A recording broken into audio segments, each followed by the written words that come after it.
Gas ESIC UTC mains का paper कैसा आ सकता है, इसके ऊपर हम थोड़ी सी बात करेंगे क्योंकि ये एग्ज़ाम मोस्ट एक्सपेक्टेड 29 अप्रैल को हो सकता है और मई के फर्स्ट वीक में आपका ईएसआईसी एमटीएस का भी एग्ज़ाम शेड्यूल्ड हो सकता है। तो अभी ईएसआईसी के लिए मैं जनरल अवेयरनेस का पेपर कैसा आ सकता है, क्या क्या पढ़ना है, उसके ऊपर थोड़ी सी बात करेंगे। देखो गैस, आज के टाइम पे जो भी आपके एग्जाम्स हो रहे हैं इसमें एक चीज़ तो बहुत कॉमन है, वो है चाहे बैंकिंग, इकोनॉमिक या फाइनेंस, किसी की भी न्यूज़ हो वो ज़्यादातर करंट पर्सपेक्टिव में पूछी जा रही है। आपको बहुत पुरानी हिस्ट्री उठाकर नहीं देखनी है। जैसे बैंकिंग का अगर मैं बात करूं तो बैंकिंग की हिस्ट्री के फैक्ट नहीं पूछाते हैं, अभी कोई नई चीज़ न्यूज़ में आ जाए उसके ऊपर ज़्यादा चर्चा होती है। ऐसा ही सेम आपका इंश्योरेंस के साथ में है। तो आपको मैं रिकमेंड ये करूँगा कि आप जैसे पुरानी चीज़ें, इंश्योरेंस अवेयरनेस के बहुत पुराने कंसेप्ट, इनको मत पढ़ो। आप करंट की न्यूज़ में देखो, कहीं पर एफडीआई आ रही है या फिर कहीं पर इंश्योरेंस सेक्टर के एमडीसीओ चेंज हो रहे हैं या फिर कोई और पॉलिसी आ रही है, तो उन चीज़ों को आपको अच्छे से एग्जामाइन करना है। पेपर नियर अबाउट 85 to 90% आपका करंट एस्पेक्ट्स में रहेगा। कुछ चीज़ें हैं आपकी स्टैटिक जीके और फैक्चुअल बेस्ड है, वो आपका पेपर देखने को मिलेगा। अभी हमने फेज़ 1 देखा था, वैसे जो फेज़ 1 के क्वेश्चंस हैं वो मैं आपको नीचे डिस्क्रिप्शन में डाल दूंगा ताकि आप वहाँ से देख पाएँ कि क्या लेवल नियर अबाउट हम थोड़ा सा टच कर पाए थे। ठीक है, देखो एक चीज़ और बहुत ज़रूरी है, अभी जनवरी, फेब, मार्च, अप्रैल, ये जो 4 मंथ हैं, जनवरी, फरवरी, मार्च, अप्रैल, ये हमें कर जाना है। और करंट अफेयर्स में हमें इंटरनेशनल, नेशनल दोनों को कवर करना है। जैसे अलग अलग तरीके की इंडेक्स होती हैं उनको पढ़ना है, रैंकिंग है वो हमें पढ़नी है।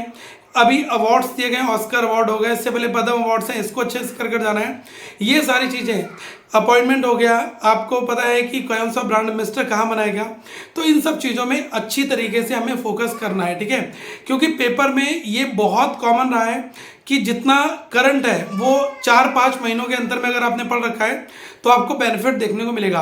हमें कहाँ से पढ़ना है, तो गैस अगर आपने current affairs funda app install कर रखा होगा तो हमने सारी पीडीएफ अपनी एक प्लेस पर होल्ड करके रख दी है वहाँ पर। ठीक है, आपको पुरानी 2021 की सारी फाइल्स मिल जाएंगी, चाहे उसमें आप अक्टूबर, नवंबर, दिसंबर का पढ़ना चाहें या इस साल 2022 का जैन, फेब, मार्च, अप्रैल का पढ़ना चाहें, वो आपको A to Z weekly, monthly दोनों में मिल जाएगा।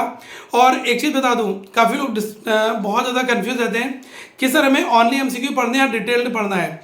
तो गैस ओनली एमसीक्यू केवल रिवीजन पर्पज से है, हमें डिटेल पढ़ना है क्योंकि एक एमसीक्यू पढ़ते हैं और उसकी हम डिटेल पढ़ते हैं, उससे हम 4-5 क्वेश्चन तैयार करते हैं।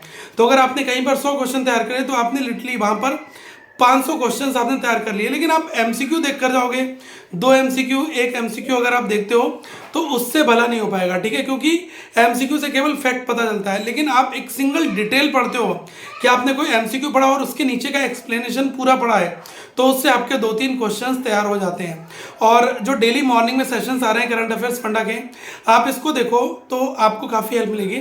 ओवरऑल मैं यही कहूँगा कि करंट पर ज़्यादा फोकस करना है, ये नहीं कि पुराना बैंकिंग पढ़ने बैठ गए या फिर इंश्योरेंस के नोट्स बनाकर रिवीजन करें, वो नहीं। जितने भी अलग अलग इंश्योरेंस कंपनीज हैं जो गवर्नमेंट है, इन सब के टैगलाइन, इनके सीईओ का फाउंडिंग डेट है इनकी, ठीक है, इनके मैनेजिंग डायरेक्टर कौन है, इन सब को आप अच्छे से कर लो क्योंकि यहाँ से भी क्वेश्चंस आपके बनेंगे। ठीक है, और बाकी जो करंट पढ़ रहा हो उस पर अच्छे से फोकस करो क्योंकि करंट ही आपको एग्जामिनेशन में देखने को मिलेगा और एक एक नंबर के क्वेश्चंस रहेंगे, ज़्यादा क्वेश्चंस होंगे। जितना ज़्यादा करंट अफेयर्स पढ़ोगे तभी पॉसिबिलिटी हो पाएगी कि आप 50 क्वेश्चन जनरल अवेयरनेस के टच कर पाओ, नहीं तो बाउंस कर जाएगा। तो मैं कभी भी ओनली एमसीक्यू के लिए आपको रिकमेंड नहीं करूँगा, आप डिटेल पढ़ो और पेपर को अच्छे से फोड़ कराओ। और जो पीडीएफ है करंट अफेयर्स की, वो आप लोग ऐप डाउनलोड कर लो, आपको फर्स्ट कमेंट में मिल जाएगा। प्रॉपर ऑर्गेनाइज है, काफ़ी कुछ है और पढ़ोगे तो आपको एग्जामिनेशन में अच्छे मार्क्स गैस डेफिनेटली मिलेंगे। कोई सवाल है, कोई क्वेश्चन है तो प्लीज़ ज़रूर पूछें। Thank you guys, have a good day to all of you once again, we will meet in a next video.